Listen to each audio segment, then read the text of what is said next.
There are no unpublished texts at the disposal of Mr. Allegro, other than those of which the originals are at present in the Palestine Archaeological Museum, where we are working.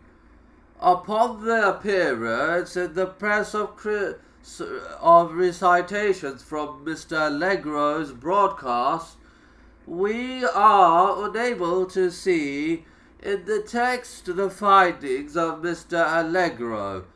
We find no crucifixion of the teacher, no disposition from the cross, and no broken body of the master to be stood guard over until Judgment Day.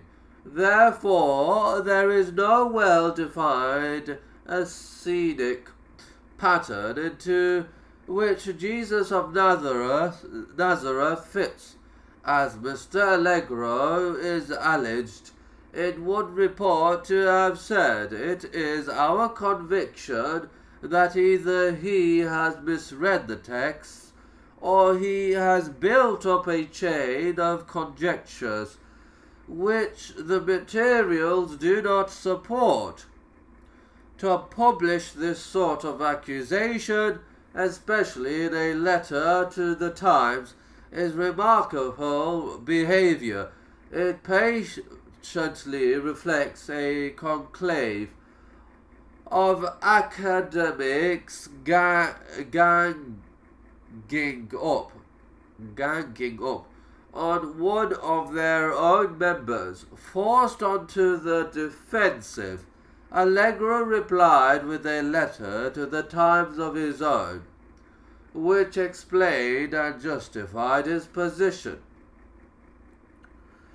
In the phraseology of the New Testament, in this connection, we find many points of resemblance to Qumran literature, since the sect also were looking for the coming of a Davidic Messiah, who would arise with the priest in the last days. It is in this sense that Jesus fits into a well-defined messianic, not ascenic, as I was wrongly quoted, pattern. There is nothing particularly new or striking in the idea. It is a reasonable enough statement, a legitimate correction of an important misquotation. It also indicates how eager Allegro's colleagues were to jump on him to find an excuse for discrediting him.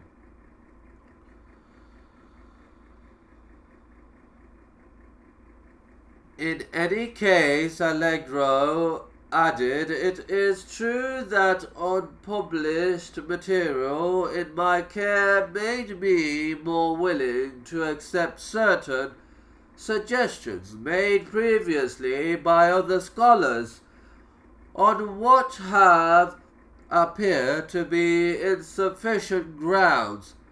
The bickering and ill-feeling continued until finally, on 8 March 1957, Allegro wrote angrily to Strugnell. I couldn't connect to your Wi-Fi network. Please open the Google Home app to reconnect to Wi-Fi. You still do not seem to understand what you did in writing a letter to a newspaper in an attempt to smear the words of your own colleague.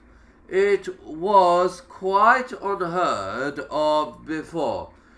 An unprecedented case of scholarly stabbing in the back. And laddie, don't accuse me of over-dramatising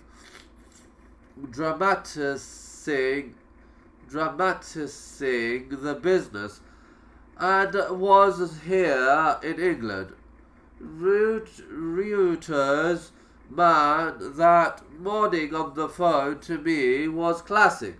But I thought you scholars stuck together, and when it was realized that in fact you were quoting things I never even said, the inference was plain. This letter